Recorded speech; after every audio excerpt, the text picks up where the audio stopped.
Kisah seorang petani miskin membantu harimau melahirkan di hutan Kalimantan terdengar seperti cerita penuh keberanian dan hubungan luar biasa antara manusia dan alam liar. Gimana ceritanya? Ayo simak video berikutnya. Di sebuah desa kecil di pedalaman Kalimantan, hiduplah seorang petani miskin bernama Pak Jani.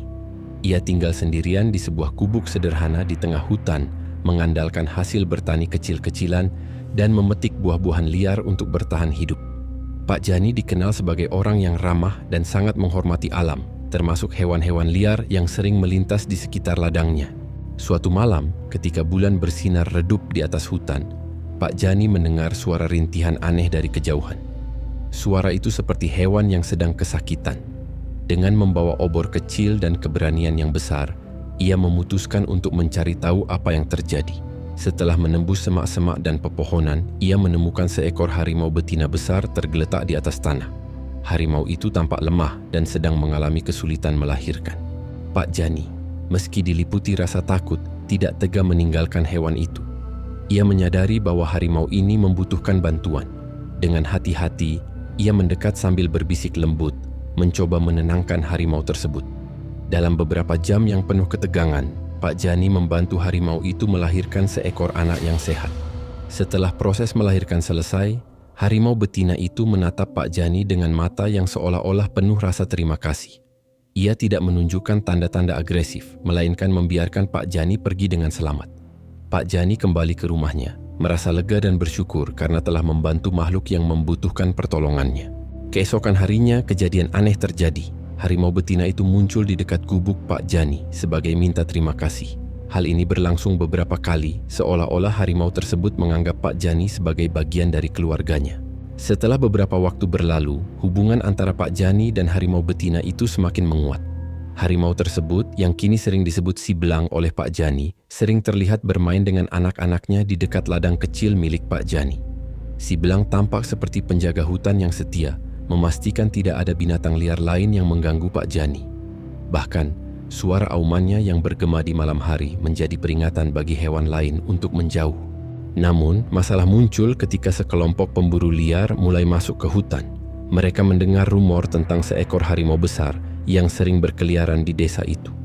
Para pemburu, yang hanya peduli pada keuntungan dari menjual kulit harimau, memutuskan untuk menjadikannya target mereka. Pak Jani, yang menyadari kehadiran para pemburu, merasa khawatir. Ia tahu Si Belang tidak hanya sekadar hewan liar baginya, tetapi juga simbol keseimbangan alam yang harus dilindungi. Suatu malam, para pemburu memasang perangkap di dekat sungai tempat Si Belang sering minum.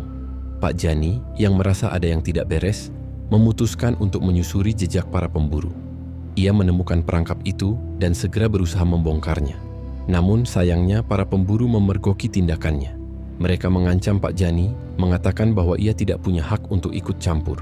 Si Belang, yang seolah-olah mengetahui bahwa sahabat manusianya dalam bahaya, muncul dengan auman keras bersama anak-anaknya. Para pemburu, yang awalnya berani, menjadi ketakutan saat melihat harimau besar itu melangkah maju. Mereka melarikan diri, meninggalkan perangkap dan senjata mereka. Pak Jani merasa lega sekaligus kagum pada keberanian Si Belang. Sejak kejadian itu, desa tempat Pak Jani tinggal mulai berinisiatif menjaga hutan mereka dengan lebih baik. Mereka membentuk kelompok penjaga hutan untuk mencegah para pemburu liar kembali. Pak Jani menjadi sosok yang dihormati tidak hanya karena keberaniannya, tetapi juga karena ia telah menunjukkan bahwa manusia bisa hidup berdampingan dengan alam. Si Belang dan anak-anaknya tetap tinggal di hutan, tetapi sering muncul di dekat ladang Pak Jani, seolah-olah menunjukkan bahwa mereka tetap menjaganya dari jauh. Beberapa tahun berlalu, Pak Jani semakin dikenal sebagai penjaga harmoni di hutan Kalimantan. Ia tidak hanya menjaga ladangnya sendiri, tetapi juga membantu desa sekitarnya memahami pentingnya melindungi satwa liar. Berkat usahanya, desa tersebut mulai membangun kesadaran lingkungan, seperti melarang pembalakan liar dan mendukung upaya pelestarian hutan. Namun, cobaan besar datang ketika sebuah perusahaan besar hendak membuka lahan untuk perkebunan kelapa sawit di dekat desa mereka. Perusahaan tersebut membawa alat berat untuk mengkunduli hutan, termasuk habitat Si Belang dan satwa liar lainnya. Pak Jani bersama beberapa warga desa memutuskan untuk melawan proyek tersebut demi melindungi hutan yang menjadi sumber kehidupan mereka. Pak Jani berusaha berbicara dengan pihak perusahaan, tetapi mereka mengabaikannya. Tidak ingin menyerah, Pak Jani mengajak warga desa untuk mengadakan protes damai. Mereka memasang spanduk di pinggir jalan dan menulis surat kepada pihak berwenang, meminta agar penghancuran hutan dihentikan. Di tengah perjuangan ini, sesuatu yang luar biasa terjadi. Saat pihak perusahaan hendak memulai pembukaan lahan, si belang muncul bersama anak-anaknya, mengaum keras dari dalam hutan. Kehadiran mereka membuat para pekerja ketakutan dan menghentikan alat-alat berat mereka. Pemandangan harimau besar di tengah hutan yang akan ditebang menjadi simbol bahwa alam sedang melawan. Berita tentang harimau yang melindungi hutan segera menyebar luas. Media mulai meliput dan perhatian pemerintah serta organisasi lingkungan internasional tertuju pada desa tersebut. Tekanan publik memaksa perusahaan menghentikan proyeknya dan area tersebut akhirnya dinyatakan sebagai kawasan hutan lindung. Pak Jani menjadi pahlawan tidak hanya bagi desanya, tetapi juga bagi banyak orang yang terinspirasi oleh keberaniannya. Ia selalu berkata bahwa ia hanyalah seorang petani biasa yang ingin hidup selaras dengan alam. Si belang dan anak-anaknya tetap tinggal di hutan, hidup bebas di habitat mereka. Setelah hutan dinyatakan sebagai kawasan lindung, kehidupan di desa Pak Jani kembali tenang. Namun ketenangan itu tidak berlangsung lama. Ternyata meski perusahaan besar telah mundur, beberapa pihak yang tidak bertanggung jawab masih mencoba menjarah hasil hutan secara diam-diam. Para penebang liar kembali muncul, menyamar sebagai warga biasa dan mulai menebang pohon di malam hari. Pak Jani yang peka terhadap perubahan di hutan segera menyadari ada sesuatu yang tidak beres. Suatu malam ia mendengar suara gergaji mesin di kejauhan. Dengan membawa obor dan tongkat, ia memberanikan diri pergi ke arah suara itu. Sesampainya di sana, ia melihat sekelompok orang sedang menebang pohon besar di area terlarang. Pak Jani tidak sendirian malam itu. Dari dalam semak-semak, ia mendengar langkah berat dan auman pelan. Si belang muncul bersama dua anaknya, berdiri gagah di belakang Pak Jani. Para penebang liar yang melihat pemandangan itu langsung panik dan melarikan diri, meninggalkan alat-alat mereka. Esok harinya, Pak Jani melaporkan kejadian tersebut kepada pihak berwenang.